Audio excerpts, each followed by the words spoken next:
نەوشیروان مستەفا ڕێخەری گشتی بزوتنەوەی گۆڕان لە ساڵی 1944 لە بنەماڵەیەکی ناسرا و ڕۆشنبیری شاری سلێمانی لەدایک بووە. قوتابخانەی سەرەتایی و ناوەندی و دواناوەندی لە شاری سلێمانی تەواو کردووە. پاشان لە ساڵی 1967 کۆلێژی زانستە سیاسیەکانی لە زانکۆی بەغدا تەواو کردووە. لە سەرەتای ساڵانی 60ەکانی سەدەی ڕابردووەوە لە ڕیزەکانی یەکێتی قوتابیانی کوردستان چالاکانە کاری کردووە. لە ساڵانی 1963 و 1964 بۆ تاندامی سکرتارێتی یەکێتی قوتابیانی کوردستان یەکێک بووە لە دامەزرێنرانی یەکێتی نیشتیمانی کوردستان و جێگری سکرتێری گشتی یەکێتی نیشتیمانی کوردستانیش بووە. ساڵی 2006 وازی لە کاری حزبی هێنا و دەستی کردووە بە کاری ڕاگەیاندن وەک دەرکردنی ڕۆژنامەی ڕۆژنامە، ماڵپەڕی سبەی، KNN، ڕادیۆی دەنگی گۆڕان و سەنتەرێکی ڕاپرسی.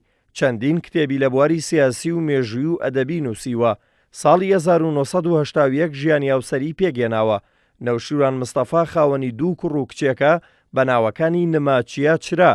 نەوشیروان مستەفا ئەمین دوای ململانەیەکی دوور و درێژ لەگەڵ نەخۆشیەکەیدا ڕۆژی 19 ئایاری 2007 لە شاری سلێمانی کۆچی دوایی کرد.